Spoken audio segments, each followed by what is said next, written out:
안녕하세요. 투자하는 아재입니다. 오늘의 주제는 자수성가 청론으로 유명한 자청님이 쓰신 역행자에 대해서 리뷰를 해보는 시간을 갖도록 하겠습니다. 시작에 앞서 구독과 좋아요, 알림 설정은 사랑입니다. 그럼 시작합니다. 책 표지에 보다시피 돈, 시간, 운명으로부터 완전한 자유를 얻는 7가지 인생의 공략집. 자청님은 스스로가 인생의 공략집이 있다고 얘기하고 계세요. 우리가 순리자의 삶이 아닌 역행자의 삶을 살면 그것을 얻어낼 수 있다라고 말씀하시고요. 스스로는 최악의 인생이었다고 말씀하십니다. 하지만 단 하나의 공략집을 발견했고 이후 인생은 즐거운 놀이터가 되었다고 합니다. 이 책의 저자 자청님은 역행자가 되어야지만 돈, 시간, 운명으로부터 완전한 자유를 얻는다고 합니다. 우리가 일반적으로 익혀온 삶의 방식은 공부를 열심히 해서 좋은 대학을 가고 그래서 좋은 기업에 취직하고 그리고 월급을 차곡차곡 모으고 이와 같은 순리자로서의 삶만 살아간다고 합니다. 세상이 순리대로 눈앞의 현실에 최선을 다해 살아가고 있지만 그 결과는 노력에 비해서 보잘것없다고 합니다. 저자는 순리자로 살아서는 경제적 자유를 없다고 합니다. 그렇기에 역행자로서 살아가야 진정한 경제적 자유에 다가갈 수 있다고 합니다. 저자는 아래와 같은 7가지 방법으로 경제적 자유를 획득할 수 있다고 했습니다. 1단계 자의식의 해체, 2단계 정체성 만들기, 3단계 유전자의 오작동 극복, 4단계 뇌 자동화, 5단계 역행자의 지식, 6단계 경제적 자유를 얻는 구체적인 루트, 7단계 역행자의 쳇바퀴. MJ 드마코가 쓴 V 추월 차선에도 비슷한 내용이 있는데요. 가장 중요한 첫 단계는 내가 저렇게 될 수 있을까 하는 두려움을 깨고 나오는 것이라고 합니다. 그쵸. 이 두려움이 있어서 시도를 하지 않는다면 아무것도 할 수가 없으니까요. 오늘은 이 7가지 중에 3단계까지 알아볼 것이고요.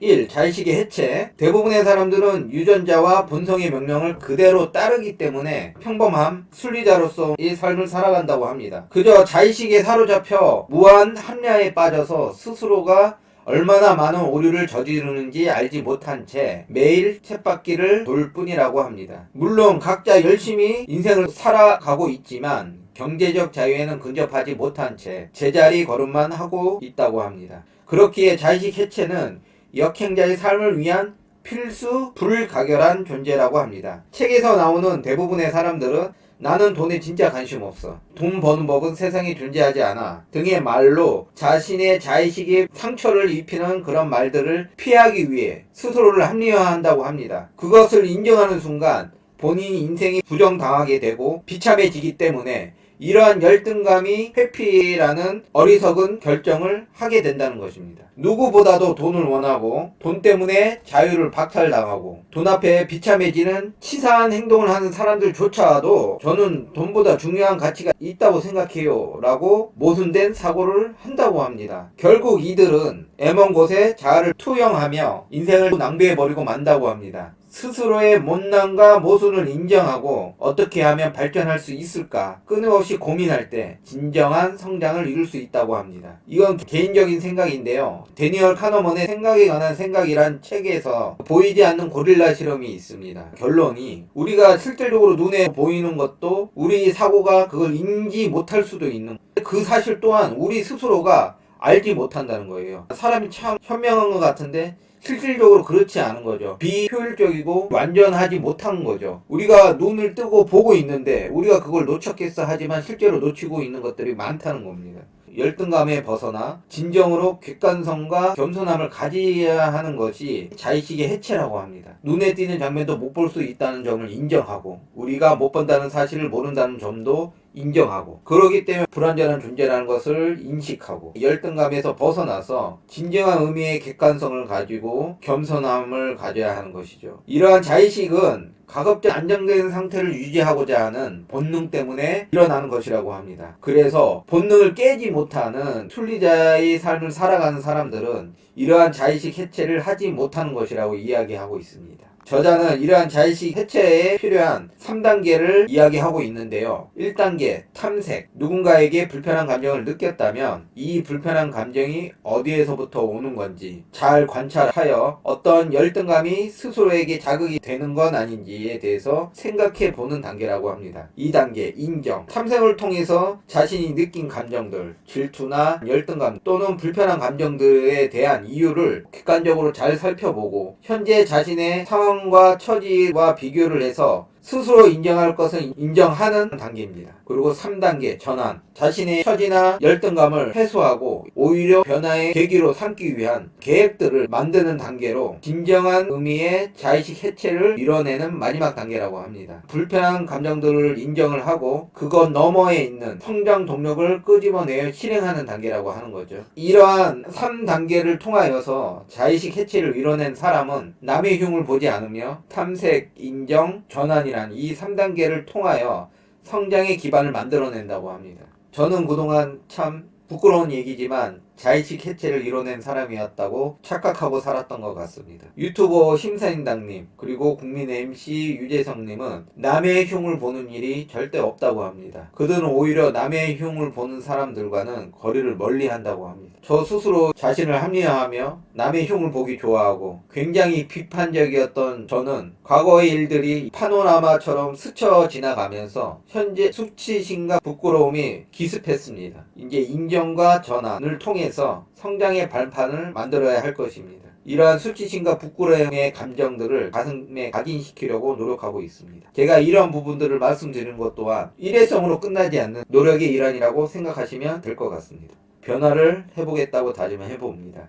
둘째, 정체성 만들기. 자수성가한 사람들의 스토리를 들여다보면 인생을 변화시킬 만한 굵직굵직한 사건들이 등장하게 됩니다. 정체성이 완전히 바뀌는 그러한 사건들이죠. 하지만 우리가 이런 변화의 계기를 만날 확률은 지극히 낮을 뿐더러 만났다 해도 스스로는 기회라고 인식을 하지 못한 채 불행한 인간이라고 자조할 뿐이라고 합니다. 이러한 극한의 불행을 역전의 계기로 만들어낸 자수성가한 역행자들의 스토리를 저자는 인위적으로 만들어낼 수 있다고 합니다. 그래서 정체성 만들기라고 합니다.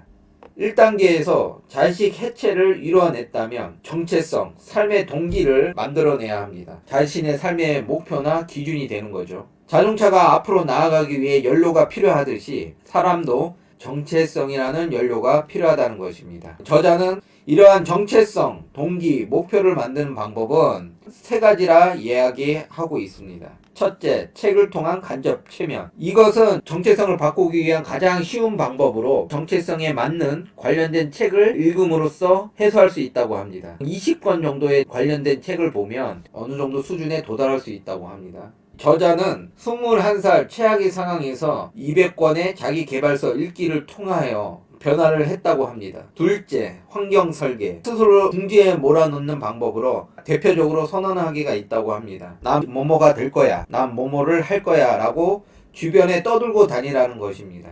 사람은 평판에 민감한 사회적 동물이라는 점을 이용하는 방법입니다. 이 책을 쓴 자청도 책의 마감 기한을 11번이나 어겼다고 합니다. 결국 그는 선언합니다. 이번에도 이 책을 마감하지 못하면 1000만 원을 드리겠습니다. 라고 선언한 후에 이 책을 마무리할 수 있었다고 합니다. 이러한 행동과 판단력의 차이는 하루하루의 의사결정에 영향을 주고 수년이 흐르면 넘어설 수 없는 큰 차이를 만들어낸다고 합니다. 이것도 복리로 계속 쌓이는 거라고 합니다. 그리고 3번째, 집단 무의식. 사람들은 어떠한 집단에 들어가게 되면 그 집단이 떠받드는 것을 가치 있다고 생각한다고 합니다. 재수학원에선 대입시험을 잘 보는 것을 최고의 가치라고 여기고 유튜버들은 구독자가 많은 것을 최고의 가치라 생각할 것이며 테니스 동호회에서는 테니스를 잘 치는 것이 최고의 가치라고 생각한다는 것입니다. 따라서 경제적 자유를 얻고 싶다면 경제적 자유를 원하는 사람들이 모인 집단에 들어가면 된다는 것입니다.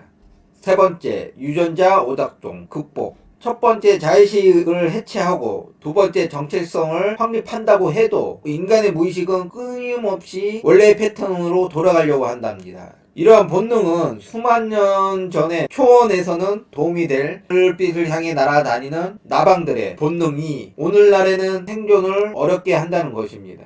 여름밤 본능에 의해 가로등에 스스로 날아들어 죽어가는 나방들을 본 경험이 있을 겁니다. 인간들에게도 같은 일들이 일어난다고 합니다. 이러한 부분들을 클루지 바이러스라고 합니다. 본능이 시키는 게 다 옳은 것이 아니라는 거죠. 오히려 본능을 제재하고 억누려야 할 필요성이 있다라고 이야기하는 것입니다. 그것을 클루지 바이러스에 감염되지 않았다고 하는 것이고요.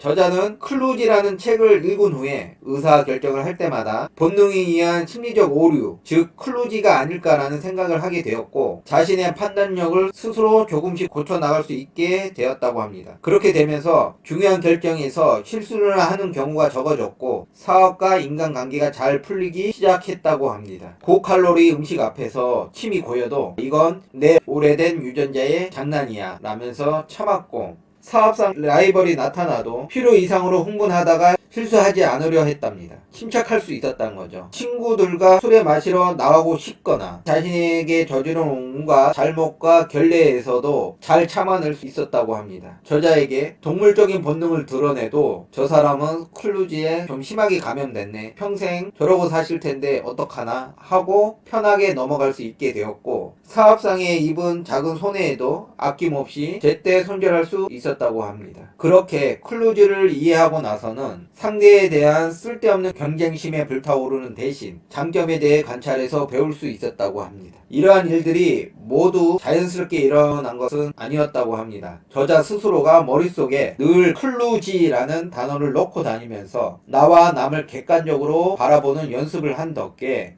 가능했던 일이라고 합니다. 이렇듯 클루지라는 의미는 유전자, 즉 본능의 오작동에 의한 세련되지 못한 약간은 엉망인 해결책을 의미합니다. 진화도 맨 땅에서 새롭게 만들어지는 것이 아닌 이전의 버전, 과거의 것에 위에 새로 설치된 업데이트나 패치 같은 것이라고 합니다. 때문에 늘 낡은 버전을 내장하고 있어서 포맷하고 새로 설치된 프로그램처럼 깔끔할 수가 없다는 것입니다. 즉 오류가 있다는 것이죠. 진화의 목적은 완벽함이 아닌 적응과 생존이 목적이기 때문에 인간은 수많은 오류를 갖게 될 수밖에 없다는 것입니다. 여기서 저자는 독자들이 유전자 오작동, 클루지를 일으키고 있는지를 돌아봤으면 하는 마음으로 세 가지 질문을 합니다. 1. 사람들의 눈치를 보며 판단 오류를 범하고 있지 않은가? 이것은 평판 오작동이라고 하는데요. 원시시대의 좁은 범위 부족사회에서는 평판이 무엇보다 중요했다고 합니다. 평판을 잃으면 생존과 번식이 불리했다고 합니다. 따라서 사람들의 유전자에는 평판을 읽는 것에 큰 두려움을 느끼도록 진화를 했다고 합니다. 하지만 현재의 우리는 과거와는 다르게 글로벌 수십억 인구와 함께 살아가고 있습니다. 그러니 남의 눈치를 보지 말고 별일에 노심초사 신경 쓰면서 인생을 낭비하지 말라고 이야기하고 있습니다. 둘째, 나는 새로운 것을 배우는데 겁을 먹고 있나? 이것은 새로운 경험에 대한 오작동인데요.